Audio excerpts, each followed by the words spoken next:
Welcome back. This is Patty Janes, and we are in week 2 of our course this semester. Chapter 2 talks first about the experience.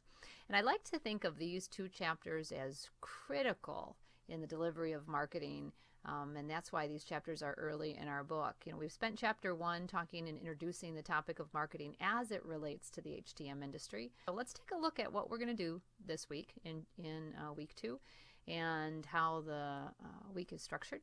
And let's get started. So you'll notice on the Blackboard site right in front of you, you're watching the video now, and then we're going to start in just a few minutes. You'll see a video of a TEDx presentation. It's back in 2009, but to me a really quick 18 minutes that talk specifically about the idea of how organizations create experiences.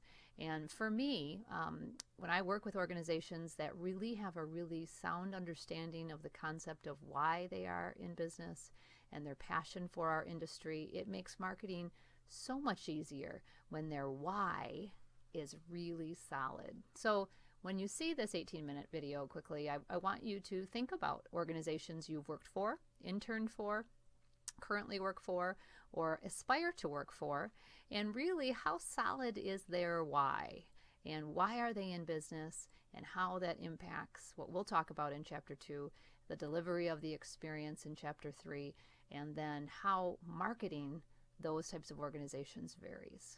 What I'd like to do is get you started with the TEDx. So please sit back and take a look.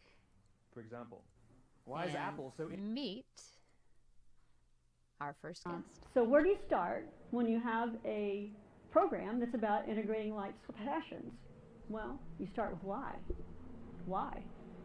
And that kicks us off for the first speaker tonight, Simon Sinek, in his talk, Start with Why. We assume even we know why we do what we do. But then how do you explain when things don't go as we assume? Or better, how do you explain when others are able to achieve things that seem to defy all of the assumptions? For example, why is Apple so innovative? Year after year after year after year, they're more innovative than all their competition.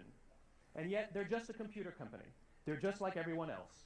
They have the same access to the same talent, the same agencies, the same consultants, the same media. Then why is it that they seem to have something different? Why is it that Martin Luther King led the civil rights movement? He wasn't the only man who suffered in a pre-civil rights America, and he certainly wasn't the only great orator of the day. Why him?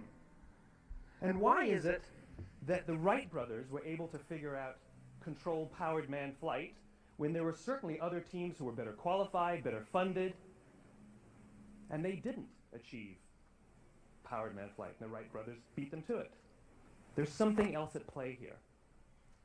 About 3.5 years ago, I made a discovery.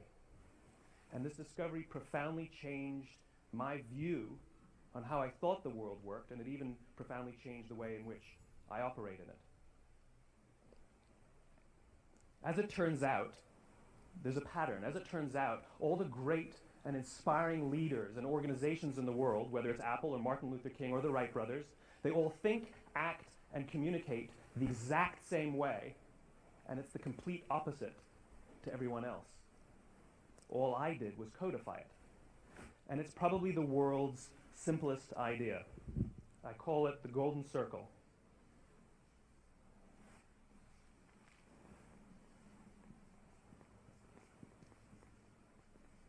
Why, how, what? This little idea explains why some organizations and some leaders are able to inspire where others aren't. Let me define the terms really quickly. Every single person, every single organization on the planet knows what they do, 100%. Some know how they do it, whether you call it your differentiating value proposition or your proprietary process or your USP. But very, very few people or organizations know why they do what they do. And by why, I don't mean to make a profit. That's a result. It's always a result. By why, I mean what's your purpose? What's your cause? What's your belief? Why does your organization exist? Well, as a result, the way we think, the way we act, the way we communicate is from the outside in. It's obvious. We go from the clearest thing to the fuzziest thing. But the inspired leaders and the inspired organizations, regardless of their size, regardless of their industry, all think, act, and communicate from the inside out. Let me give you an example. I use Apple because they're easy to understand and everybody gets it. If Apple were like everyone else, a marketing message from them might sound like this. We make great computers. They're beautifully designed, simple to use, and user-friendly. Want to buy one? Meh. And that's how most of us communicate. That's how most marketing is done, that's how most sales is done, and that's how most of us communicate interpersonally. We say what we do, we say how we're different or how we're better, and we expect some sort of behavior, a purchase, a vote, something like that. Here's our new law firm. We have the best lawyers with the biggest clients. We have, we always perform for our clients, do business with us. Here's our new car. It gets great gas mileage. It has, leather seats. Buy our car. But it's uninspiring. Here's how Apple actually communicates. Everything we do, we believe in challenging the status quo. We believe in thinking differently. The way we challenge the status quo is by making our products beautifully designed, simple to use, and user-friendly. We just happen to make great computers. Want to buy one? Totally different, right? You ready to buy a computer from me? All I did was reverse the order of the information. People don't buy what you do, people buy why you do it. People don't buy what you do, they buy why you do it. This explains why every single person in this room is perfectly comfortable buying a computer from Apple. But we're also perfectly comfortable buying an MP3 player from Apple, or a phone from Apple, or a DVR from Apple. But as I said before, Apple's just a computer company. There's nothing that distinguishes them structurally from any of their competitors. Their competitors are all equally qualified to make all of these products. In fact, they tried. A few years ago, Gateway came out with flat-screen TVs. They're eminently qualified to make flat-screen TVs. They've been making flat-screen monitors for years. Nobody bought one. Dell came out with MP3 players and PDAs. And they make great quality products, and they can make perfectly well-designed products, and nobody bought one. In fact, talking about it now, we can't even imagine buying an MP3 player from Dell. Why would you buy an MP3 player from a computer company? But we do it every day. People don't buy what you do, they buy why you do it.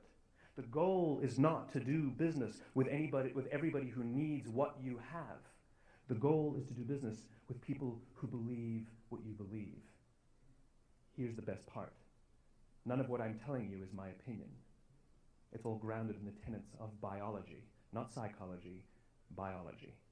If you look at a cross-section of the human brain, looking from the top down, what you see is the human brain is actually broken into three major components that correlate perfectly with the golden circle. Our newest brain, our Homo sapien brain, our neocortex, corresponds with the what level. The neocortex is responsible for all of our rational and analytical thought and language. The middle two sections make up our limbic brains, and our limbic brains are responsible for all of our feelings, like trust and loyalty. It's also responsible for all human behavior, all decision-making, and it has no capacity for language. In other words, when we communicate from the outside in, yes, people can understand vast amounts of complicated information like features and benefits and facts and figures. It just doesn't drive behavior. When we communicate from the inside out, we're talking directly to the part of the brain that controls behavior, and then we allow people to rationalize it with the tangible things we say and do. This is where gut decisions come from. Sometimes you can give somebody all the facts and your figures, and they say, I know what all the facts and details say, but it just doesn't feel right. Why would we use that verb? It doesn't feel right. Because the part of the brain that controls decision-making doesn't control language. And the best we can muster up is, I don't know, it just doesn't feel right.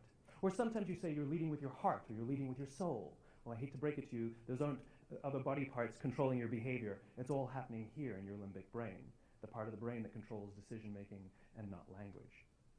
But if you don't know why you do what you do, and people respond to why you do what you do, then how will you ever get people to vote for you or buy something from you, or more importantly, be loyal and want to be a part of what it is that you do? Again, the goal is not just to sell people who need what you have. The goal is to sell to people who believe what you believe. The goal is not just to hire people who need a job. It's to hire people who believe what you believe. I always say that, there's if you Hire people just because they can do a job, they'll work for your money. But if you hire people who believe what you believe, they work for you with blood and sweat and tears. And nowhere else is there a better example of this than with the Wright brothers. Most people don't know about Samuel Pierpont Langley. And back in the early 20th century, the pursuit of powered man flight was like the dot-com of the day. Everybody was trying it. And Samuel Pierpont Langley had what we assume to be the recipe for success. I mean, even now, you ask people, why did your product or why did your company fail? And people always give you the same permutation of the same three things.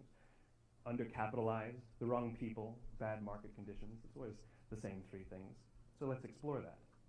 Samuel Pierpont Langley was given $50,000 by the War Department to figure out this flying machine. Money was no problem.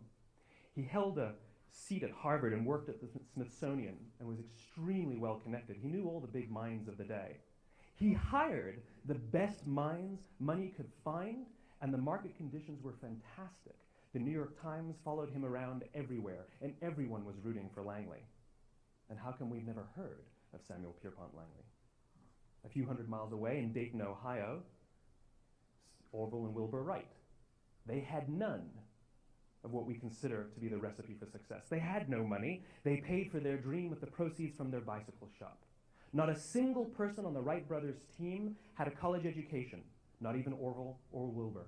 And the New York Times followed them around nowhere. The difference was Orville and Wilbur were driven by a cause, by a purpose, by a belief. They believed that if they could figure out this flying machine, it'll change the course of the world. Samuel Pierpont Langley was different. He wanted to be rich and he wanted to be famous. He was in pursuit of the result. He was in pursuit of the riches. And lo and behold, look what happened. The people who believed in the Wright brothers' dream worked with them with blood and sweat and tears. The others just worked for the paycheck. And they tell stories of how every time the Wright brothers went out, they would have to take 5 sets of parts because that's how many times they would crash before they came in for supper.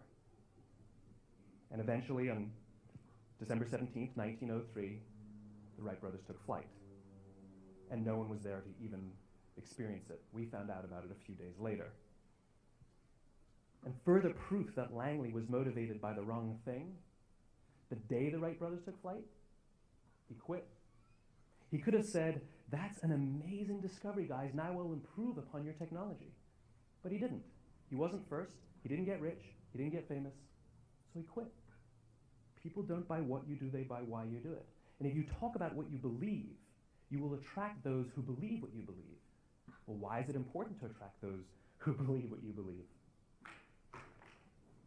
Something called the law of diffusion of innovation. And if you don't know the law, you definitely know the terminology. The first 2.5% of our population are our innovators. The next 13.5% of our population are our early adopters. The next 34% are your early majority, your late majority, and your laggards. The only reason these people buy touch-tone phones is because you can't buy rotary phones anymore. We all sit at various places at various times on the scale, but what the law of diffusion of innovation tells us is that if you want mass market success or mass market acceptance of an idea, you cannot have it until you achieve this tipping point between 15 and 18% market penetration, and then the system tips. And I love asking businesses, what's your conversion on new business? And they love to tell you, oh, it's about 10% proudly. Well, you can trip over 10% of the customers. We all have about 10% who just get it. That's how we describe them, right? That's like that gut feeling, oh, they just get it. The problem is how do you find the ones that just get it before you're doing business with them versus the ones who don't get it. So it's this here, this little gap that you have to close, as Geoffrey Moore calls it, crossing the chasm. Because you see, the early majority will not try something until someone else has tried it first. And these guys, the innovators and the early adopters, they're comfortable making those gut decisions. They're more comfortable making those intuitive decisions that are driven by what they believe about the world and not just what product is available. These are the people who stood online for 6 hours to buy an iPhone when they first came out, when you could have just walked into the store the next week and bought one off the shelf. These are the people who spent $40,000 on flat-screen TVs when they first came out, even though the technology was substandard. And by the way, they didn't do it because the technology was so great. They did it for themselves. It's because they wanted to be first. People don't buy what you do, they buy why you do it. And what you do simply proves what you believe. In fact, people will do the things that prove what they believe. The reason that person bought the iPhone in the first 6 hours, or stood in line for 6 hours, was because of what they believed about the world and how they wanted everybody to see them. They were first. People don't buy what you do, they buy why you do it. So let me give you a famous example, a famous failure and a famous success of the law of diffusion of innovation. First, the famous failure. It's a commercial example. As we said before a second ago, the recipe for success is money and the right people and the right marketing conditions, right? You should have success then. Look at TiVo. From the time TiVo came out about 8 or 9 years ago to this current day, they are the single highest quality product on the market. Hands down, there is no dispute. They were extremely well funded. Market conditions were fantastic. I mean, we use TiVo as a verb. I TiVo stuff on my piece of junk Time Warner DVR all the time. But TiVo's a commercial failure. They've never made money. And when they went IPO, their stock was at about $30 or $40 and then plummeted, and it's never traded above 10. In fact, I don't think it's even traded above 6, except for a couple of little spikes. Because you see, when TiVo launched their product, they told us all what they had.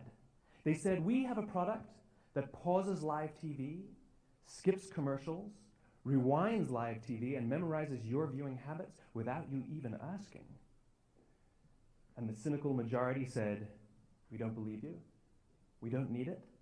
We don't like it. You're scaring us. What if they had said, if you're the kind of person who likes to have total control over every aspect of your life, boy, do we have a product for you. It pauses live TV, skips commercials, memorizes your viewing habits, etc., etc. People don't buy what you do, they buy why you do it, and what you do simply serves as the proof of what you believe. Now let me give you a successful example of the law of diffusion of innovation. In the summer of 1963, 250,000 people showed up on the Mall in Washington to hear Dr. King speak. They sent out no invitations, and there was no website to check the date. How do you do that? Well, Dr. King wasn't the only man in America who was a great orator. He wasn't the only man in America who suffered in a pre-civil rights America. In fact, some of his ideas were bad, but he had a gift.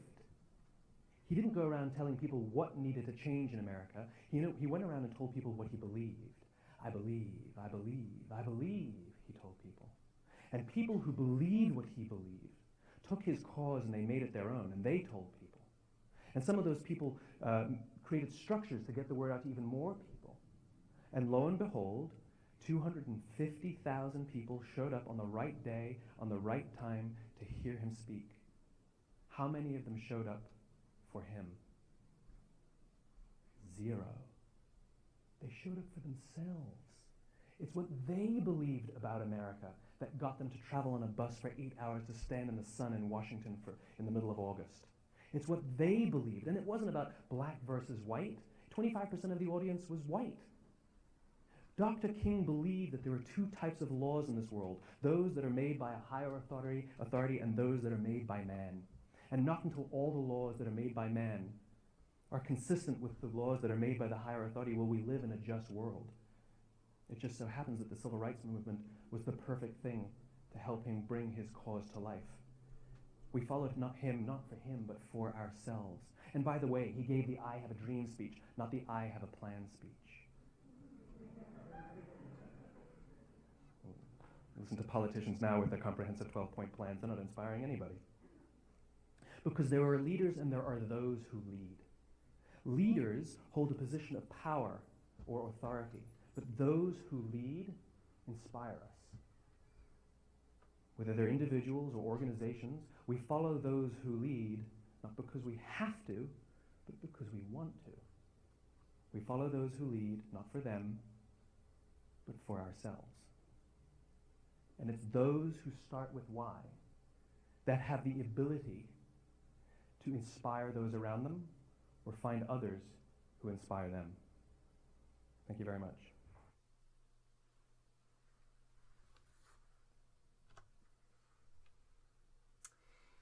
You know, I'd say to you, and I love his line about people buy not what you do, but why you do it. In thinking about your past or current employers, do you think they've led by their why, or have they led by what? We need to do versus why are we doing this? And then how are our actions supporting why we do what we do? So chapter 2 really looks at the why. Chapter 3 looks at the quality of how we deliver the why. So as you forge forward, good luck, have a great week, and let me know if I can help.